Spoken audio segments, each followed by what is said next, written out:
Bang! Neeves knives. I'm Jared. My lovely wife, Kara, is busy. And this is the Cold Steel Rajah 3. Now, obviously, there is a 1 and a 2. You can get these for about 65 bucks and they are available. So this is a full-size knife, and I just want to say I am going to do a pretty much a full sharpening, not quite a full sharpening on it, but I filmed pretty much the whole sharpening, and I'm going to show it at the end of this video. So a large portion of this video is going to be sharpening this knife, but let's just get right into the review right now. So this is 3.5 inch blade length, 3.5, 8 1/4 overall. Very similar to the Spyderco Para 2 and the Spyderco Shaman. They are actually pretty much even. So full-size knife. And the blade steel is AUS 10. AUS 10 is a good blade steel. It does take a very good edge. Now on this example, I did go with a toothy finish because I felt like for the blade, it just kind of deserved a little bit more of a toothier finish for what this, the purpose of it is. So let's just get right into cutting with it. One, I love the stonewash. The stonewash looks beautiful. You can tell this thing has been used quite a bit. But other than that, the thing cuts like a beast. It does cut very well. It's about 20 thousandths behind the edge. So cutting with it, man, because of the recurve, a recurve tends to pull things into the belly or right underneath the belly in this area. So since it does that, cutting with it cuts very well. It passes through really easily through materials, considering, it does have kind of a thick blade stock, but the ergos really work out with this blade shape on the handle. You have really good ergos that we'll talk about more in a second, but because of that leverage, it just cuts really good. Now, talking about utility cuts, because you have this, this choil area right here where you can kind of put your middle finger right there and really lock your pointer finger in, you actually have a lot of downward leverage, and this kind of has a drop point thing going on that really works good for utility cuts. You can kind of hold it like this in your hand and do, draw cuts, and it just works so good. And even if you are back here, because of the straight back design, you can really get a lot of pressure down there too. Now, it doesn't have a very acute tip, and it's not going to be a very stabby tip for penetration or anything like that. But for basic utility cuts, opening stuff up, just regular everyday utility cuts, it's going to work great. It's just not going to have the penetration capabilities of something with an acute tip. Rather thick blade stock, so it is a strong blade stock, but it does have a decent taper down to the tip to give it, a decent blade shape and ergos for utility cut. Now, let's talk about the ergos, and then we'll go into the action. So the ergos are really good. A lot of cold steels are very good. And one, you have this little, the disc here that we'll talk about in a second, but you can lay your thumb down on it really nicely. My hand fits perfectly. Now, if my hand was any bigger, it would not. It would be too tight. As you can see, I am kind of cramped in here as it is. Now, I can take advantage of the choil, or, this flat spot right there if I really want to, which I did. But it does work very comfortably. And because you're kind of locked in, you kind of feel nice and snug through the cuts. Now, like with pull cuts and stuff, it's not as comfortable because you feel like you're kind of being hooked in, like the handle's hooking around you, but it still works just fine. Now, the action, man, the action works just fine, especially for a triad lock. You can thumb flick it without an issue, without wrist. You can do it. It's a little awkward thumb flicking it because it is a triad lock, and you have that resistance right there. Then once it's past there, then it's, very, very smooth. So you want to kind of swing it past that when you flick it. And once you get past it, it's fine. So reverse flick is, you can do the thumb flick. It's easier to do the thumb flick with just a little bit of a flick of a wrist, but you can do it without it, or the slow roll. all the options work just fine. And I'm not a huge fan of thumb discs, but it does work in this case. And the drop, you know, when you unlock it, you know, you want to put your finger right there if you're going to do it one-handed and let it hit your finger, because you have the flat spot right there, the unsharpened spot that hits your finger. Then you can slap it shut. A little bit of lock stick, but not bad. It doesn't really bother me too much on a triad lock. It just tells me it's really locked up. And then obviously you can just unlock and do it two-handed, but you can also do it easily one-handed without any issues. The clip is reversible. It does flip to the other side, as you can see here, but it's not very deep carry, and you have quite a bit hanging out of your pocket. But going in and out of the pocket, it does work just fine. You can pull it in and out of your pocket without no worry. Getting it open into action, close it back up and back into the pocket. Not too big of a hassle. I mean, there is a little bit more to it because it's a triad lock. It's not going to be as easy as a button lock or a line or a frame lock, but you can easily do it. You know, it's just there is quite a bit hanging out of the pocket, so everybody can see your knife when you're walking around. Now you see how it has this thumb disc right here. This also acts as a wave feature, so you can easily wave it out of your pocket, and it works pretty good. You just, as you're pulling it out of your pocket, you let the disc kind of slide up the seam of your pocket to hook basically the seam of your pants pocket as it's coming out, and it will snag it and pull it out. So basically like that. So, and it does work just fine. Now, complaints. The only complaints I have, it's very minimal. All in all, I feel like this is a knife you either like or you don't. You either love it or hate it. So I'm not going to sit here and nitpick like crazy. You know, either you like it or you don't. But there are two complaints that I have that I find are kind of important. One especially. The one is this choil. So the choil area, they left it unsharpened right here. And I understand this little dimple, the little divot right here, because that hits the stop pin inside here. At least that's what I'm guessing. It hits that stop pin, so it needs to be there. But I wish they would have just sharpened this right here or left it a choil. Cut it all the way out, make it easier to sharpen. It just, you know, I just find it to be a little bit ridiculous, and it makes it that much harder to sharpen. And, you know, you see how it is. It's just like, it's kind of weird. But, you know, that's my biggest complaint. The next thing, T6s, you know, I'd rather see big hardware, especially on a triad lock, something that's supposed to be hard to use. They do have big hardware on the pivot. It looks like it's like T10 or T12, but regardless, the rest are T6. Now, I'm not a huge fan of wave features, and I'm not a huge fan of discs, but it works okay on this.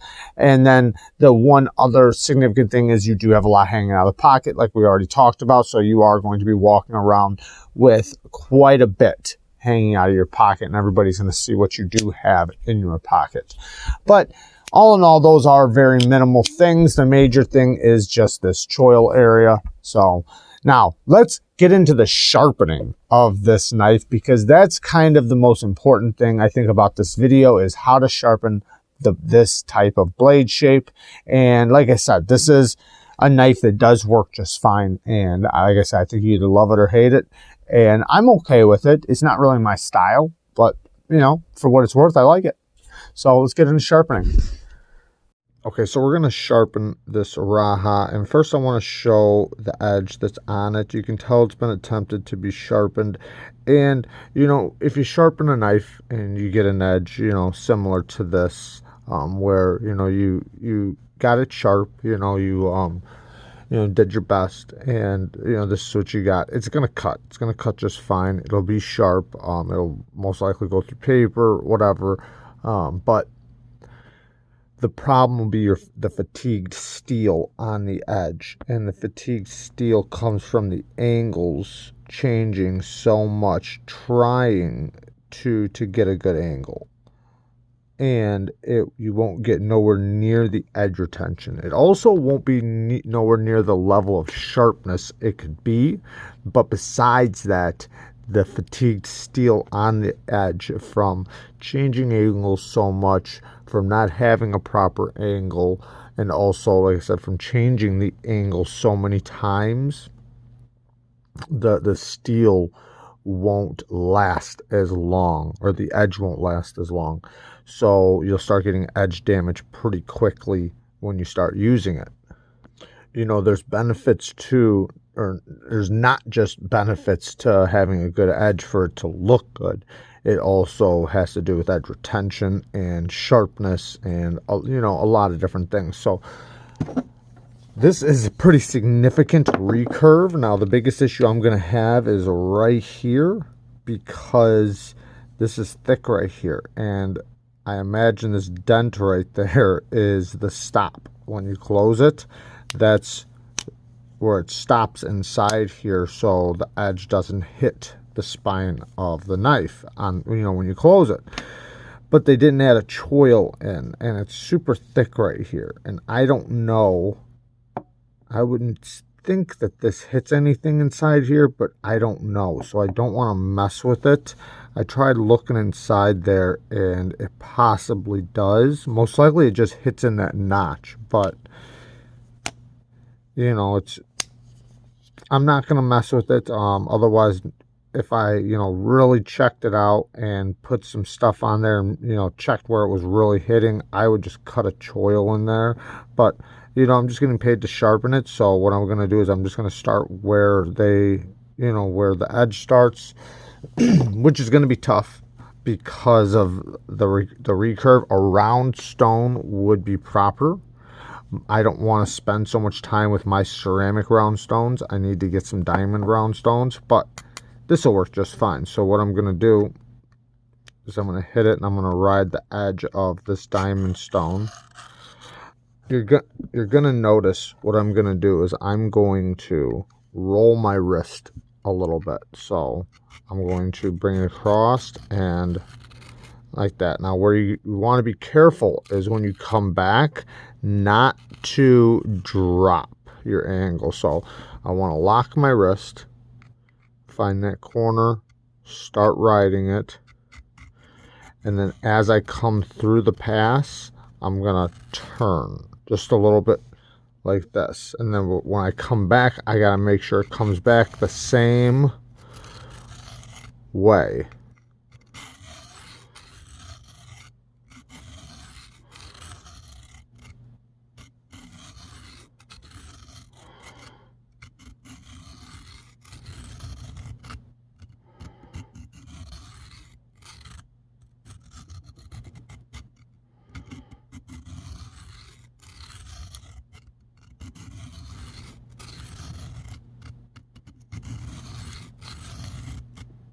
So I'm hitting inside here with this corner, rolling through, and then right here I gotta turn towards it. Then when I come back, I gotta follow it around and try to hold that same angle as I'm going through it. And at first it's not gonna look pretty until I really start removing some steel. So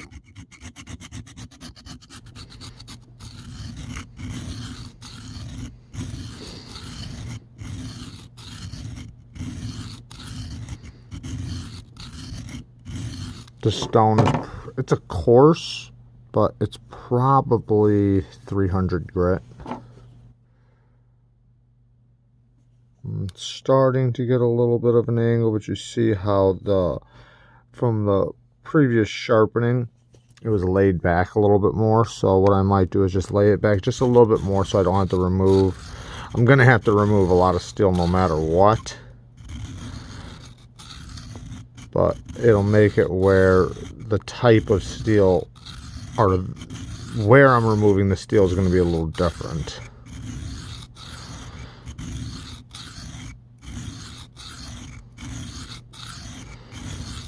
This is the type of sharpening that really gives you some carpal tunnel. Alright, we'll come back and check it out in just a second. So, I've been going for about 3 minutes, and it's looking pretty good. but I need to start rolling my tip back a little bit. So what I'm going to do is I'm going to roll, instead of rolling straight across like that, I'm going to rock my wrist back like that. Ooh, that's my fault. That's one thing, when you're using these little stones like this, you do want to be a little more careful. The least amount of pressure you use, the less chance you have of getting hurt.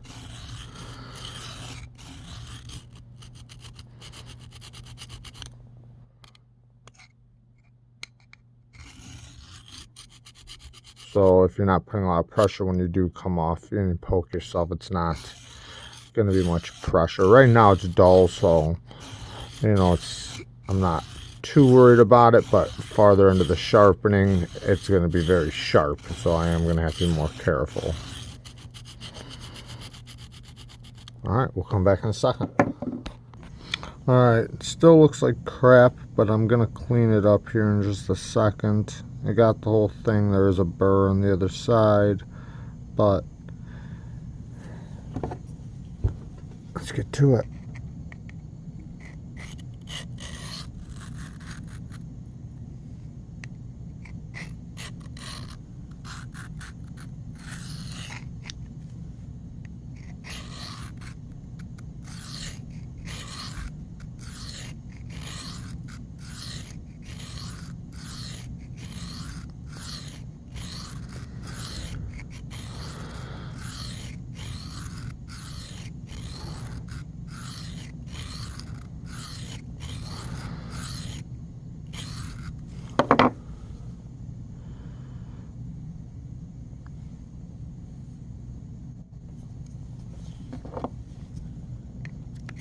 Okay, I'll bring you guys back here in just a couple minutes.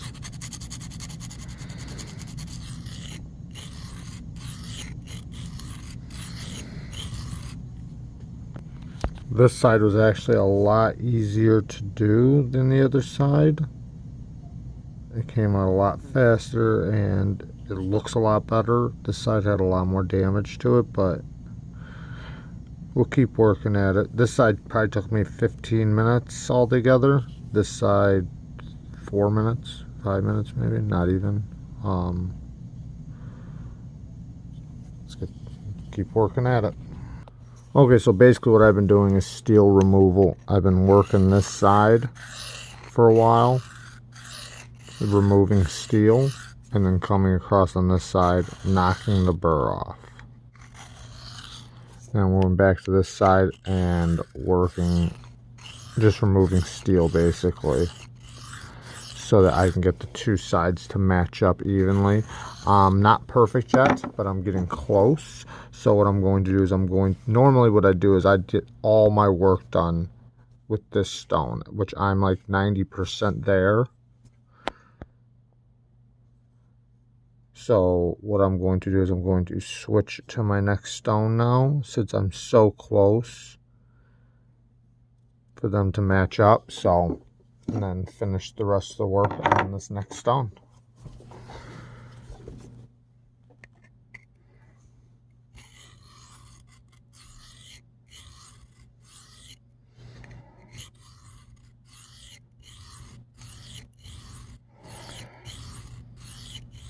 But you want to get everything done on your first stone because you're removing steel, so you don't want it to take longer, right? So if you switch stones early, you're just going to spend a lot longer on that next stone.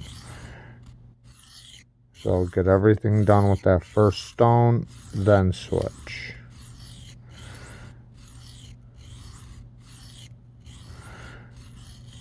You want to pretty much be happy with the edge on the first stone before you go to the next stone.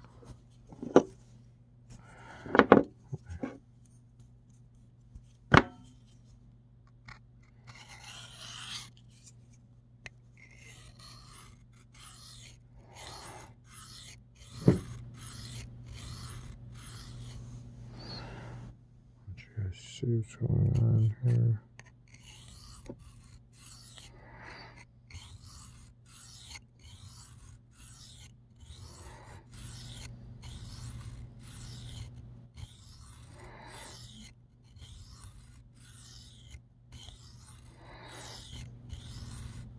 All right, we'll come back in a second.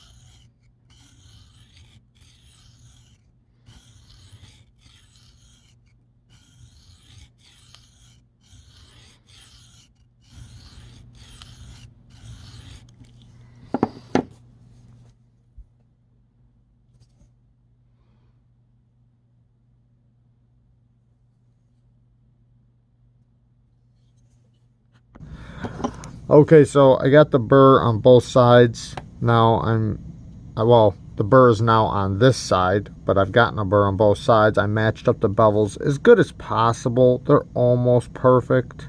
We'll take a closer look at it here in a second, but I'm just gonna lightly do a pass just to knock the burr off. I almost did it on a ceramic rod.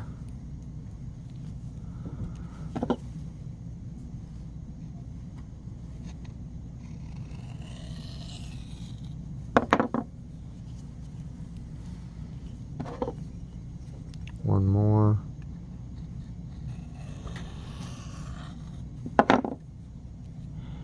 Yeah, I think I can go to a strop now. Instead of doing this strop, I should do a different strop, but I'm just gonna ride the corner of this one.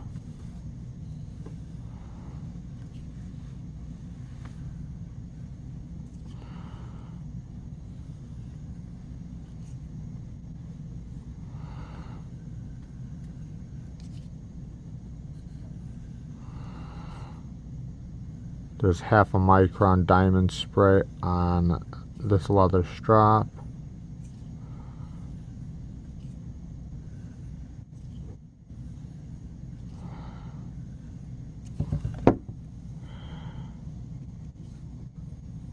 Very toothy. I still feel a little bit of a burr, so let me work this burr off. I'm going to use it on the sword. Let me see if this will work. I don't know if the recurve will make... Oh yeah, the recurve will make it in there. I'm going to go stropping direction. Or go backwards on it.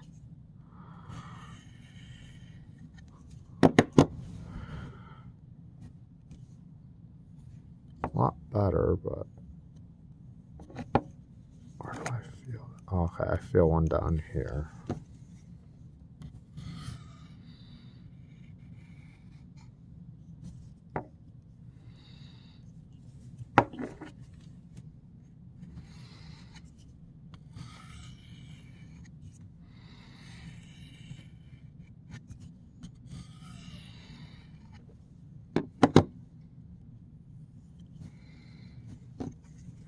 Here's the strap.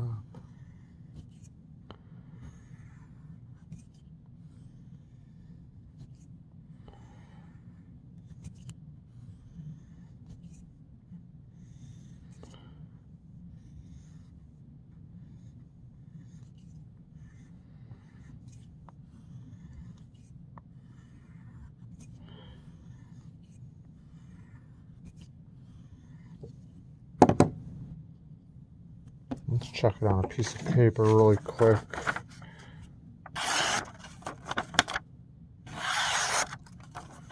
Before it wouldn't even cut paper at all.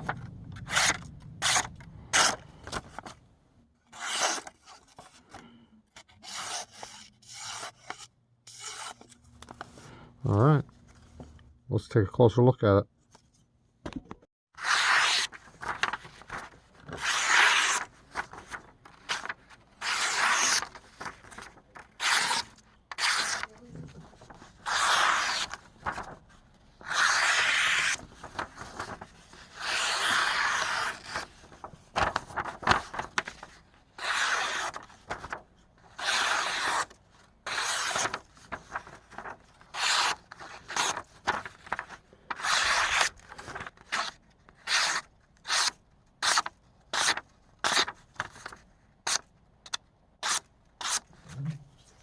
So let's take a close look at the edge now, the new edge. It did come out pretty good. I did make it a toothy edge. Let me flip it. I did make it nice and toothy, and I did that on purpose. OS 10 does take a good polish, but for the blade shape and the type of knife this is, I didn't think a polished finish would have done the blade shape and the grind and everything justice. I just, in my opinion, this kind of suits a toothy finish just a little bit better. So we put a nice, about basically a 600 grit finish on there, and then I, you know, stropped it. So